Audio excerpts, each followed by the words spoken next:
जय माता की, जय हिंद, जय भारत। तो भाइयों और बहनों, हम एक नए वीडियो के साथ पुनः उपस्थित हुए हैं, जिससे वहाँ की कुछ और जानकारियाँ आपको दे सकें। अभी तक तो हमारे जो भाई हैं उनकी पीड़ाएँ समाज तक पहुँचाने की कोशिश करते रहे। अब जो पीड़ा के कारण हैं, तो अब उनकी भी कुछ बातें आप तक पहुँचाएँ, जिससे वहाँ के अंदरूनी बातें भी आपको पता चल जाएगी, जिससे जब उनके ऊपर कोई समस्याएं आती हैं तो वो लोग कितने बौखला जाते हैं उससे संपर्क करने के लिए। और ये दिनेश जी वाला जो टॉपिक है, इसको मैनेज करने के लिए वहाँ का पूरी टीम लग गई। चाहे आपके वहाँ के जो गुप्ता जी हैं, वो भी पूरी तरह से मूड बना के पहले फ़ोन कर रहे हैं, बातें कर रहे हैं, 3-3 बार फ़ोन लगाया, 4-4 बार फ़ोन लगाया, आपका उठ नहीं रहा है। पहले मैं सोच रहा हूँ पहले आप वो वीडियो देख लें, हमारे जो दिनेश जी और गुप्ता जी के बीच की जो वार्ता है, आप पहले उसे सुन लें, इसके बाद फिर हम आपको बताते हैं। जी सर, बोले थे कि आपको फोन मिलाए थे दोपहर में, तो आप उठाए नहीं, तो हम भी हाँ, एक्चुअली हमारे लिए कहीं से मैसेज आया, कोई वीडियो आपका शायद फेसबुक से किसी ने लिया होगा। जी तो हमको किसी का मैसेज आया तुम्हारे कानपुर से। जी तो मैंने ठीक है, अब इतना हमारे पास समय तो नहीं रहता, परंतु मैं आशा सब समझ गया था, तो मैंने भी वो गुरु जी को बताया रात में। जी तो अच्छा, उनके पास भी पहुंच गया होगा। जी तो बोले बेटा, मैंने तो 2 बार लगाया और रिसीव भी फोन नहीं रिसीव कर रहे। जी तो मैंने कहा गुरु जी एक बार बात कर लेना, ठीक रहता भाई। क्या होता है कि जब तक अपन पूरी बात नहीं समझ पाए, जी खैर देखो उनसे ज्यादा इतनी बात नहीं थी। उन्होंने तो बताया कि देखो, उन्होंने कल बताया, फिर उन्होंने हमारे सामने डाल दिया। जी तो घंटी जाती रिसीव नहीं हुआ। जी तो ठीक है, आप बताएं कोई बात है क्या है। अभी आप पहली बार मिले हैं, जी है ना। वहाँ की प्रोसेस तो अपन ने की नहीं है पूरी। आज मैं 20 साल हो चुके, मेरे को 21 साल हो गए। जी सर। सागर का रहने वाला हूँ मैं। जी मुकेश गुप्ता नाम है मेरा। जी जी अपना अब अपने विषय में अच्छा नहीं लगेगा अपने मुंह से नहीं कहना। सर, वो आप 27 नंबर कमरे वाले बोल रहे हैं क्या? शर्मा जी शर्मा जी? जी जी, नहीं, उसमें लेकिन शर्मा जी बैठते हैं, आप तो गुप्ता जी बता रहे हैं। मुकेश गुप्ता नाम है मेरा। शर्मा जी बहुत नाम का उल्लेख किया है उसमें। जी तो ऐसा ना हो किसी और शर्मा जी से मिल लिया हो आपने कहीं नहीं, वहाँ। जो 27 नंबर में बैठते हैं। 27 नंबर कमरे में मैं देखता हूँ। मुकेश गुप्ता नाम है मेरा। जी जी और मैं पिछले 20-21 साल हो गया है वैसे हुए। जी नाम का फाउंडर ट्रस्टी भी हूँ, जी सचिव भी हूँ और महाराज जी का शिष्य तो हूँ ही। जी नहीं सर, हमारी जो बेसिक प्रॉब्लम है वो तो उनको संजय सनम जी ने आपको बताया होगा, क्योंकि वही हमारा मतलब प्रॉब्लम समझे और कहने लगे मैं बात करूंगा, तो वही नहीं नहीं, नंबर भी दिए अपनी तरफ से। हमारी हमारी इतनी ज्यादा डिटेल बात ही नहीं गई उनसे। जी मैंने तो ये कहा कि कोई भी प्रॉब्लम हो आप हमारे पास मिलते, हमसे बैठते, हमको बताते। आप सर क्या और है कोई कि प्रॉब्लम नहीं है। मैं यार जैसे सर पैसे मैंने रसीद कटवा लिया है कि नहीं, तो गुरु जी बताएं कम से कम, है कि नहीं भाई, जिस नहीं जिस नहीं, जिस चीज आप के लिए हम देखो गए, है कि नहीं। देखो, अब मेरे पास पैसा भी नहीं था, हम वहाँ बैठ के लोगों से अकाउंट में मांगे। वो अलग विषय है, वो जी आपका निजी विषय है। जी आप भगवान की कृपा थी, आप सक्षम थे, तो आपने 41 लाख की कटा ली। जी जो बेचारे गरीब हैं, जो मेहनत करते हैं, जो मजदूर हैं, जी क्या उनकी दरबार में सुनवाई नहीं होगी? नहीं होगी, तो गुरु है जी ना। मैं बता देता हूँ, गुरु जी से मैं संतुष्ट नहीं हूँ, ठीक है। नहीं मैंने नहीं, वो मैंने पैसा भी खर्चा किया। गुरु जी मेरा नाम तक नहीं बता पाए थे, मैंने खुद मनी आपको बताया है नाम, ठीक।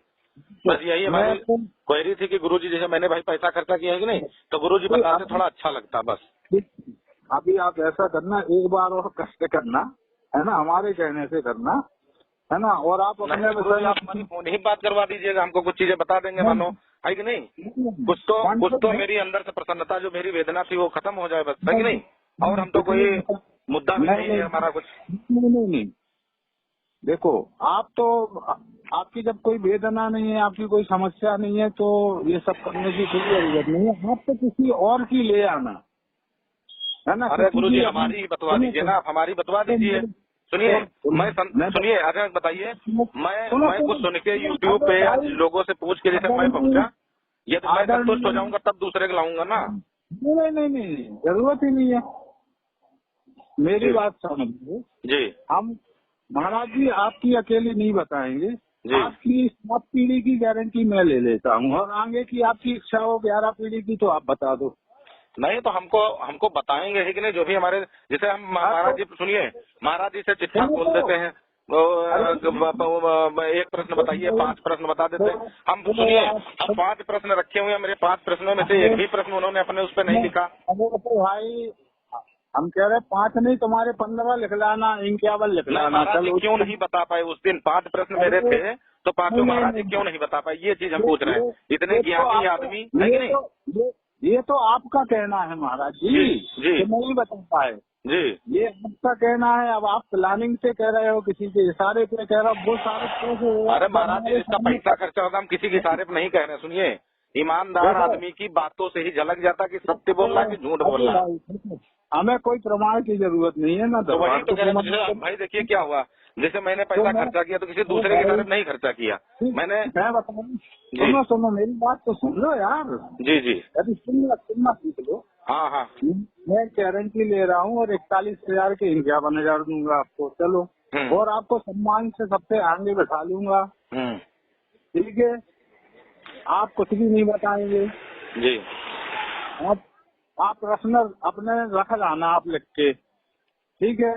उनका क्रमवार जिस क्रम में आपने लिखे होंगे ना, 51 लिखे होंगे ना जी, तो उसी क्रम में 51वां 49वां पे नहीं जाएगा। महाराज जी से आप मेरी भी एक रिक्वेस्ट सुन लीजिए, है कि नहीं? महाराज जी से आप मेरी बात करवा दीजिएगा, ठीक है? वो मुझे फोन ही पे बता देंगे, हमको बहुत बड़ा नहीं चाहिए, हमको शॉर्टकट में बता देंगे बस। अरे भाई सुनो हमारी बात, सुनो। नाम क्या है आपका अपना? दिनेश।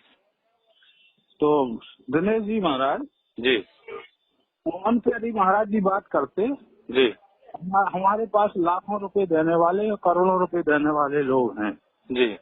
दरबार चलाने की जरूरत नहीं है जी। फिर केवल महाराज जी दरबार नहीं चलाते, केवल एक कॉल सेंटर खोल के बैठ जाएंगे ना जी, तो दिन भर यही चलता रहेगा। परंतु पैसा ही सब कुछ नहीं है। आज ये आश्रम ऐसे नहीं खड़े हो रहा। हमारे पास ऐसे भी लोग आए कि महाराज जी कहाँ आप 201 और उस समय उस जमाने में 201 अर्जी लगा करके जो आज 21 रुपये से लगती है जी। तो अकेली पैसा उद्देश्य नहीं है, वो तो आपकी सुविधा है। देखो जी, आपको लाइन में नहीं लगना, आप 21 रुपए की कटा के इंतजार नहीं कर सकते जी। लोग 21 रुपए का टोकन लेके और चले जाते हैं जी। फिर अगले बार आते हैं वो अपनी कुर्सी शुरू कर देते जी। और नंबर आने पे मुलाकात कर लेते जी।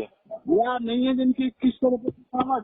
जैसे अच्छा महाराज जी, आपके यहाँ रसीद भी करती है तो उसमें आइटम नंबर 1 आइटम नंबर 2 डाल के तो करते हैं, नहीं है कि नहीं? और वो पंडोकर किराना स्टोर के नाम से रसीद कटती है आपकी? जी तो इस तरह की रसीद भी नहीं है कि आप अथराइज रसीद है कि नहीं? सुनिए महाराज जी, हमारे यहाँ बाकायदा यदि आपको हवन की देते हैं तो बाकायदा हवन की यज्ञ की रसीद मिलती है। जो आप दान देते हैं, जी, जो भी टोकन मिलता है हमारे टोकन पे जन्म शक्ति द्वारा मानव कल्याण संस्थान चैरिटेबल ट्रस्ट के नाम से रसीद मिलती है। रसीद मिलती है, लेकिन मुझे तो कुछ नहीं दिया गया। मुझे 41,820 रुपए की रसीद वो छोटी सी पर्ची दी है, महाराज जी स्टील डिब्बे में डाल दी है बस। ये कहाँ से दी है, किसने दी है, ये कैसी मनोरंजन? अरे महाराज जी, जो महाराज सबका काट रहे हैं तो वही मेरा भी काटे हैं, है कि नहीं? देखो महाराज जी से चेहरे से मिलते जुलते एक ही आदमी वो छोटी सी मशीन लेके बैठते हैं, वही बात में जब महाराज जी बजाते हैं तो नीचे वाले भी कमरे में मिलते हैं, आपके पास भेजते हैं। मैं आपसे मिला हूँ तभी तो मैं बोल दिया, आप वही बोल रहे हैं क्या? 21,000 और 27,200 रसीद आप काटते हैं अपने यहाँ पे। हमारे पास भी आए होंगे तो कंप्यूटर पे भी जो पर्ची मिलती है तो महाराज जी, आपको अगर याद हो कि शायद हमको लग रहा है दुनिया तो कहती होगी, लेकिन मैं भी एक ऐसा आदमी था जो आपके यहाँ की ये बोला था महाराज जी इतना पैसा जैसे ये लग रहा हवन में तो कोई कम पैसे वाला यज्ञ नहीं है क्या? तो आपने कहा ये 1.5 लाख का यज्ञ होता है कि नहीं? और इसको मैं इतने में कर दे रहा हूँ, 2100 कुछ रुपया पर संख्या बताए, है कि नहीं? जी जी सुनो, मैं नहीं कर दे रहा हूँ। जो बड़े दाता होते हैं आप जैसे जो लोग होते हैं ना, उनके सहयोग से वहाँ हो जाता है। आप इसको घर में करेंगे तो 1.5 से 2 लाख रुपए का खर्च आएगा। कौन सा यज्ञ है महाराज जिसमें 1.5 से 2 लाख का खर्चा आता है? यज्ञ की क्या नाम है यज्ञ का? आप यहाँ आके बैठेंगे, एक दिन यज्ञ में बैठ जाना, मैं आपको केवल फ्री में बैठा दूंगा। महाराज जी जब संतुष्ट करेंगे तभी तो आएंगे ना। मेरा 42,000 रुपया हम तो एकदम पगलाए हुए हैं उसी दिन से कि हमारा तो पैसा चला गया है कि नहीं। ठीक, तो कम से कम आप हमको एक बार वार्तालाप तो करवाइए, है कि नहीं भाई। संजय सनम को समझे होंगे तभी तो आपके पास उन्होंने प्रेषित किया कि भाई इनकी परेशानी जो है उसको दूर करिए आप। भाई बंदे का पैसा लगा तो कुछ भाई थोड़ी सी उसकी हेल्प होनी चाहिए। किस तरीके से वो पैसा मैनेज किया, अगर महाराज जी जानकार हैं तो खुद जान जाएंगे कि कहाँ से जोड़ा है पैसा। तो मुझे दिया है और कैसे जोड़ के गाड़ी का खर्चा किराया लगा के आया है। जिसके पास पैसा ना हो अगर वो पहुंच जाए तो उसके अंदर का दिल ही बता सकता है ना। या तो गड़ा धन होता तो हम 42 नहीं, आप हमसे कितना भी ले लेते, हमको खलता ही नहीं 1%। कुछ ना कुछ तो था जब तो आप इतना लेके गए हो और आप इतनी बातें कर रहे हो जी, है ना। अभी सक्षम नहीं होते, आप केवल परीक्षार्थ गए थे। परीक्षा लेने नहीं गया था महाराज जी, मैं देखने गया था मात्र, परीक्षा में लेने नहीं गया। मैं बता दे रहा हूँ क्योंकि मैं दरबार से जिस तरह देख रहा था महाराज जी की गतिविधियां सब कुछ बता दे रहे हैं, तो मैं मेरी व्यथा इसलिए मैं डाउन हो गया कि क्यों नहीं महाराज जी मेरे बारे में बता पाए। जैसे दुनिया बता रहे हैं, है कि नहीं, वो तो चैलेंज भी करते हैं, तो हमको उस तरह चैलेंज उन्होंने क्यों नहीं किया कि मैं एकदम ऐसे ऐसे बता रहा हूँ। कुछ भी मेरा नाम पता कुछ नहीं बता पाए वो। मेरा सिंगल नाम तो बताना चाहिए कि आपका ये नाम है कि नहीं, क्योंकि आपके नाम से रसीद नहीं करती, आपके यहाँ मोबाइल नंबर से रसीद करती है। मैं बता तो रहा हूँ, आप कह रहे हैं ना क्यों नहीं बता पाए। संतुष्ट के लिए आप आओ, दरबार में बैठो। हाँ महाराज जी, अब तो महाराज जी हमारा तो वहाँ आना मनो ठीक है। मैं तो आपको 51,000 रुपये दूंगा आपके वापस 41। अरे महाराज जी हमको 51,000 नहीं चाहिए, हमारा ही 42,000। आप इतने दयालु हो तो वापस कर दीजिए। 41,820 रुपए की रसीद कटी है, आप हमारा पैसा रिफंड कर दीजिए तो हम समझ जाएंगे आप दयालु प्राणी हैं। नहीं, किसी का कर्जा समझ गए उसका पैसा दे दिए। मैं आपके आने जाने का भी ब्याज दूंगा महाराज जी। हमारा 41,820 रुपए दे दीजिए, वही बहुत है। हम उसी से धन्य हो जाएंगे, अपना खर्चा चला लेंगे। जितना मैं परेशानी मुश्किल में हो कर्जा लेकर के, वो मेरा कर्जा कम से कम अदा हो जाएगा तो मैं शांत हो जाऊंगा। कुछ भी कम से कम अंतर तो शांत रहेगा। जी सुनिए, आदमी आपके यहाँ आता है कि वो खुश होके जाएगा, प्रसन्न होके जाएगा। हम इतना पगला के आपके हाथ लौटे हैं, मैं ही जानता हूँ। हमारे यहाँ से 95% लोग संतुष्ट होके प्रसन्न होके। आप मुझे नहीं संतुष्ट कर पाए, अब वो सुनिए, मुझे आप नहीं संतुष्ट कर पाए, वो क्या कर रहा था वो तो आप ही बता सकते हो। उमेश जी पहले सुनना सीखो जी, सुनना सीखो आप केवल जी, है ना। हमारे यहाँ से जैसे महाराज जी आप बोल रहे हैं कि जो है 95% सेटिस्फाइड हो जाता है, आप मुझे सेटिस्फाइड करिए ना। नहीं, ठेका नहीं लिया आपका, परंतु आपको हम सम्मान ले रहे हैं। आप इस चीज को एक्सेप्ट नहीं कर रहे हैं। आप चाह रहे फोन पे बात करो, फोन पे। मैं चाह रहा हूँ कि आप पब्लिक के बीच बात करो और खूब दिल से। और ऐसा नहीं, आप 4 और अच्छे वरिष्ठ बुद्धिजीवियों को ले आए। हम महाराज जी कुछ नहीं, हम किसी को नहीं लाएंगे, है कि नहीं। हम स्वयं गए हुए थे, समझे, अपने मित्रों के साथ में। अकेले आ जाइए आप। नहीं, अब महाराज जी आने का कोई प्लान ही नहीं है। आपका मान सम्मान एक ही बार में परेशान होंगे तो दोबारा कितना परेशान होंगे, है कि नहीं। देखो ये मनगढ़ंत बातें नहीं, इसके बारे में आपसे हम फोन पे, हम तो खुल के बात, हमें मालूम है हमारी बात नहीं कर रहे हैं आप, परंतु हमें उससे फर्क नहीं पड़ता। हमारे यहाँ महाराज जी सत्यता की छुपती नहीं है कि नहीं, आप ये जानते हैं कि नहीं। हाँ, चाहे कोई रिकॉर्ड कर ले, चाहे कुछ भी कर ले, उसका कोई मतलब नहीं होता। इसलिए तो मैं इतनी बात कर रहा हूँ आपसे खुल के भाई जी। और तो खुल के जैसे आप बात कर रहे हैं तो मैं भी तो बोल रहा हूँ महाराज जी से, आप मेरी बात करवाइए भाई। मेरा या तो मेरा नहीं बात करवाएंगे, मेरा पैसा वापस कर दीजिए, है कि नहीं। कम से कम जिस तरह मैंने अपना पैसा इधर उधर से व्यवस्था किया वो तो हमारा पैसा आ जाएगा तो मैं शांत तो हो जाऊंगा। आपके यहाँ शांति, सुनिए, आपके लिए शांति के लिए मैं गया था, शांत होकर वहाँ से लौटा हूँ। महाराज जी का समय इतना सस्ता नहीं है कि हम फोन से बात कर रहा सकें। ऐसे आप जैसे महाराज जी का व्यक्तित्व है, लेकिन ऐसा नहीं लगता है वो। उनको आप मेरी परेशानी बताएंगे तो जरूर फोन करेंगे, मुझसे बात करेंगे, हमारा मानना है कि आपने 3 बार लगाया, उन्होंने आपने फोन नहीं उठाया, मेरे सामने लगाया। तो महाराज जी ने तो लगाया। तो एक बार आपसे मैं बिना निवेदन कर रहा हूँ, हाथ जोड़ के रिक्वेस्ट कर रहा हूँ कि आप मुझसे बात करा दीजिएगा। कोई जरूरी नहीं आज कराइए, आप 5-7 दिन के अंदर करवा दीजिएगा। हम ये भी कह रहे हैं, आप 10 दिन के अंदर करवा दीजिएगा। ये बात मान लीजिए। आप जिस दिन फुर्सत में होइएगा तो आप अपने नंबर से मिला लीजिए, हम आपका नंबर सेव कर ले रहे हैं। हम समझ जाएंगे भैया, मतलब महाराज जी फोन कर रहे हैं, आपको जान जाएंगे। या महाराज जी का जो नंबर उसको बता दीजिए, उसको हम सेव कर ले। चलिए ठीक महाराज जी, आप हमारी बात करवाइएगा, जब 10 दिन के अंदर करा दीजिएगा, कोई दिक्कत नहीं। ठीक महाराज जी। भाई हो सकता है आपका नंबर वायरल हो रहा तो स्वाभाविक से आपके पास ढेरों फोन आ रहे होंगे, इसलिए आप सबका नहीं रिसीव कर पाते होंगे, ये भी हो सकता है ना।